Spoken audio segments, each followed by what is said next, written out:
Yes, hello, good day, ladies and gentlemen, and welcome to our criminology educational videos. Yes po, nandito po kayo. Sa ating mga future criminologists dyan, kaway-kaway naman po. At the same time, sa ating pong mga criminology student na nandyan, kaway-kaway din po, maraming salamat po sa inyong pagbisita sa aking criminology educational videos at naway may matutunan po kayo sa mga videos ko. Maraming salamat po.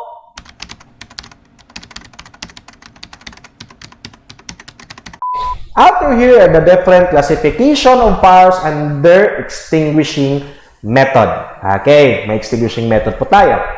Classification po ng fire niyan, dalawa po talaga yan. First, the American Standard and the European Standard. Let me highlight in this one that the Fire Code of the Philippines is adopting American Standard po. Hindi po tayo nag-a-adapt ng European Standard, but for our additional information and concern, we should keep also studying the European Standard. Kasi kahit hindi po natin ina-adapt yan, right?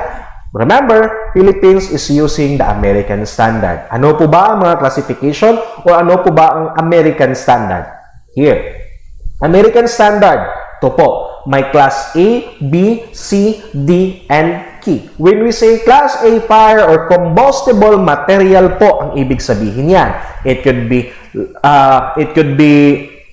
soap, it could be wood. Yun po yung sinasabi nating ordinary combustible material. Nung napakadaling masunog and even mostly common po talaga siyang nasusunog. Kahoy, yun po yun. But the Class B fire in the American Standard uses liquid fuel or liquid combustible material. Ito po yung sinasabi natin petrol, gasoline, diesel, oil, yun po yung sinasabi ng Class B fire. While Class C fire are fire that involves electrical equipment. May electrical equipment na po na nag-i-involve po dito, right? So there's an electrical equipment. Followed with this electrical equipment is the combustible metal. Sir, may metal palang nasusunog. Yes po, napakarami pong metal ang nasusunog. Followed here is the Class K.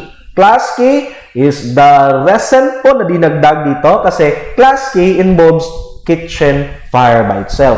Bakit po nag-classify pa ng separate kitchen fire? Kasi kitchen fire is very complicated po siya. As far as we know, kitchen have electricity, kitchen has liquids, kitchen has also ordinary combustible materials. And even some of our kitchen has combustible metals. Kaya po,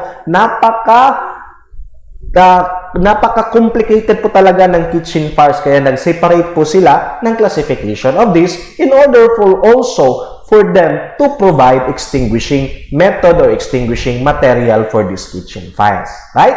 Okay. Followed here is the European Standard. Okay. In the European Standard, we have Class A, B, C, D, F, and A. So, first, when you say Class A is solid combustible materials. Example of these are paper, wood, textiles.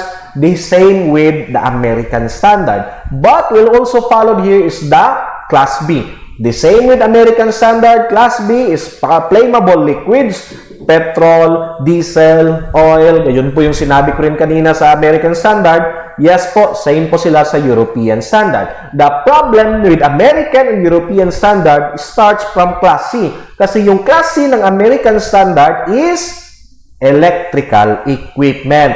But sa European Standard po natin, Class C is flammable gases na po siya. And the electrical fires or electrical equipment is the Class E yung nasa baba po. Right? Okay. Followed here is the Class D. Class D is combustible metal.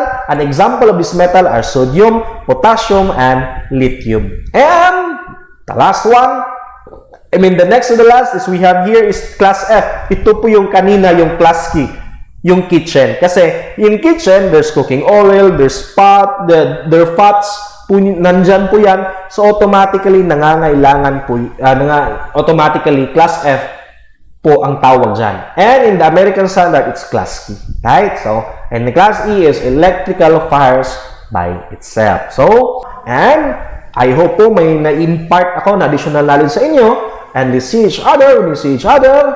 Good day and goodbye!